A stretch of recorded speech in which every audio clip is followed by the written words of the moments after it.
अफगानिस्तान की जलती हुई धूप, हवा में मिट्टी और एक टूटे फूटे ट्रक के पास दो सोल्जर खड़े थे। एक बड़ा, शांत, थका हुआ, जिसे बाद में सिर्फ 81 के नाम से जाना गया। एक सीजन्ड कॉम्बैट इंजीनियर, हाथों पर काम के निशान, आंखों में नींद से ज्यादा बोझ और हाथ पर छोटा सा टैटू, DFQ, डोंट क्विट। दूसरा, उससे छोटा, ज्यादा एनर्जेटिक, आंखों में सपना और दिल में एक ही जिद। दोनों ने बचपन में एक वादा किया था, एक दिन साथ मिलकर US आर्मी रेंजर्स बनेंगे। ब्लैक हॉक्स, टैन बेरे, रेंजर स्क्रोल। और आज छोटे ने वही सपना फिर याद दिलाया। रैस्प इनटेक जून में स्टार्ट हो रही है। एज कट ऑफ अभी भी ठीक है। तू है ना मेरे साथ? बड़े ने पहले मना किया, फिर दोबारा मना किया, लेकिन उस नजर को तोड़ नहीं सका। हां, मैं हूं, पक्का, हमेशा। और यही एक वर्ड, हमेशा, इस पूरी कहानी की सबसे गहरी नींव बन गया। क्योंकि कुछ ही पल बाद आसमान से एक गोला आया। गहरी गूंज, धमाका और सब कुछ बिखर गया। तो बाद एक ट्रेनिंग बेस, सैकड़ों सोल्जर्स एक लाइन में। यहां नाम की कोई कीमत नहीं, यहां सिर्फ नंबर्स होते हैं। 81, 7, 15, 44, 57, 60, 109, 111। ये था ranger assessment selection programme, रैस्प।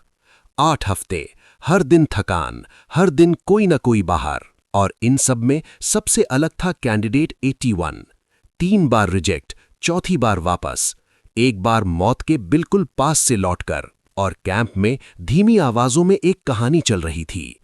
Kandahar का कॉन्वॉय, पूरा यूनिट खत्म, सिर्फ एक सोल्जर जिंदा बचा, जिसने अपने साथी को 10 मील तक कंधे पर उठाकर बेस तक लाया।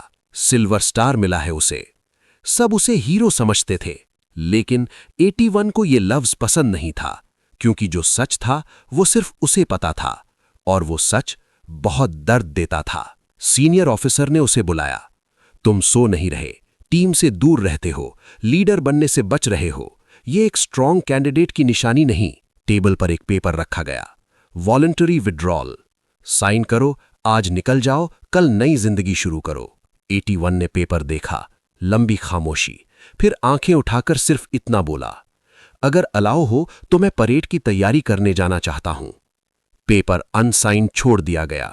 इसी बीच डाइनिंग हॉल की टीवी पर एक और खबर चल रही थी, जिसे कोई सीरियसली नहीं ले रहा था। नासा ने एक बहुत बड़ी फ्लाइंग ऑब्जेक्ट डिटेक्ट की है, जो सोलर सिस्टम के बाहर से आ रही है। कैंडिडेट 15, जो हर चीज पर सवाल करता था, 3 बार इस टॉपिक को उठा चुका था। किसी ने नहीं सुना। फिर स्क्रीन पर नया अपडेट, ये ऑब्जेक्ट टुकड़ों में टूट रही है, अलग अलग डायरेक्शंस में स्प्लिट हो रही है। दुनिया बदलने वाली थी, लेकिन कैंप में सब नॉर्मल लग रहा था। 8 हफ्ते बाद सिर्फ 8 कैंडिडेट्स बचे। फाइनल मिशन ब्रीफ हुआ। हेलीकॉप्टर से जंगल में उतरना है, क्रैश्ड एयरक्राफ्ट डिस्ट्रॉय करना है, कैप्चर्ड पायलट को लाना है, और शाम 7 बजे तक फिनिश लाइन क्रॉस करनी है। Team leader 81। वो खुद तैयार नहीं था, लेकिन चल पड़ा। हेलीकॉप्टर से रोप्स नीचे आईं, टीम जंगल में उतरी, काउंटडाउन शुरू। 81 ने धीरे से कहा, हम सब यहां एक ही रीजन से हैं, हम रुकते नहीं, रेंजर्स लीड द वे। सबने जवाब दिया, ऑल द वे। लेकिन टारगेट के पास पहुंचते ही सब बदल गया। कंपसेस फेल, रेडियो में अजीब आवाजें, हवा में एक अनजान वाइब्रेशन। फिर भी एक्सप्लोजिव लगाया गया। Fire in the whole.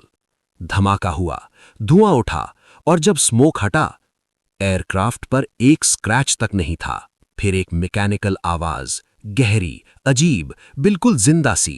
और फिर वो सामने आया।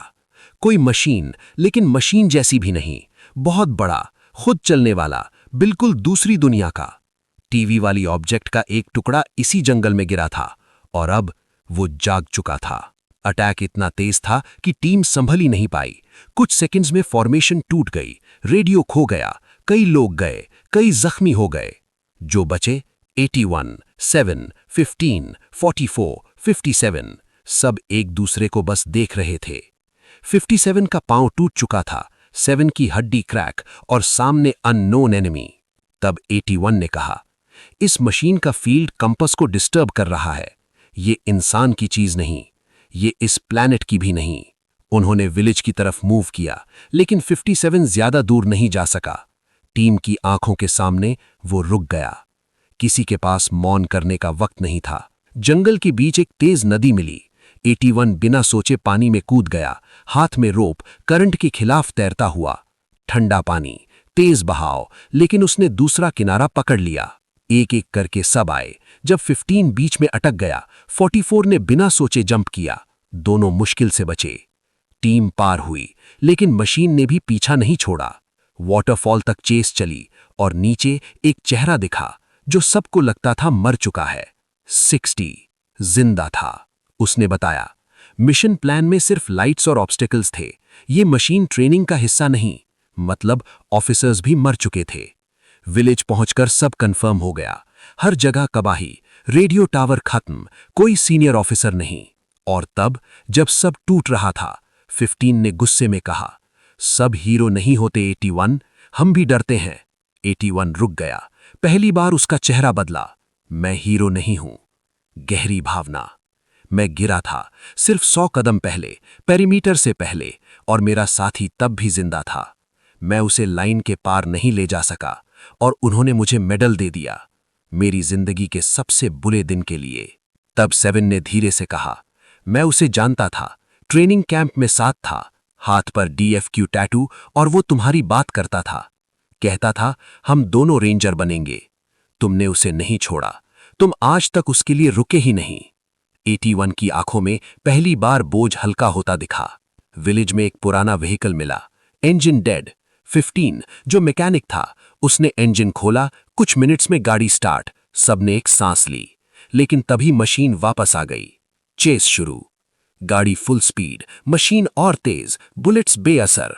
लेकिन इसी दौरान 81 के दिमाग में एक पुरानी बात चमकी। ट्रक के पास साथी ने कहा था, गर्मी कहीं ना कहीं निकलती है, वेंट रोक दो, सिस्टम फेल हो जाएगा। और उसने वही कमजोरी देख ली। मशीन का वेंटिंग पोर्ट। 81 अकेला उतर गया, एक क्वारी मशीन के पास जो पत्थर तोड़ती थी। मशीन को ऑन किया और एलियन के सामने खड़ा हो गया। कोई वेपन नहीं, सिर्फ टाइमिंग।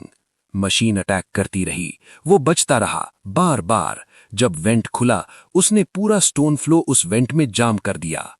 हीट बिल्ड हुई, अलार्म्स, स्पार्क्स, वाइब्रेशन, और फिर बूम। मशीन खत्म। हेलीकॉप्टर्स आ गए, रेस्क्यू आ गया। 7 जख्मी था, चल नहीं सकता था। 81 ने उसे पीठ पर उठाया, एक कदम, फिर एक और, फिर एक और दोनों ने मिलकर फिनिश लाइन क्रॉस की। पहली बार 81 किसी को उस लाइन के पार ले गया। All the way, all the way. Senior officer ने बताया, फ्लाइंग ऑब्जेक्ट हजारों टुकड़ों में टूट चुकी थी।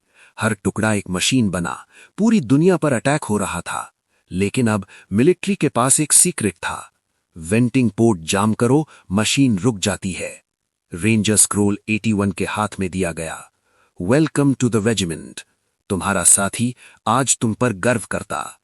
और उस पल 81 ने पहली बार गहरी सांस ली, जैसे सालों का बोझ उतर गया हो। नाम किसी को याद नहीं रहा, सिर्फ एक नंबर, 81।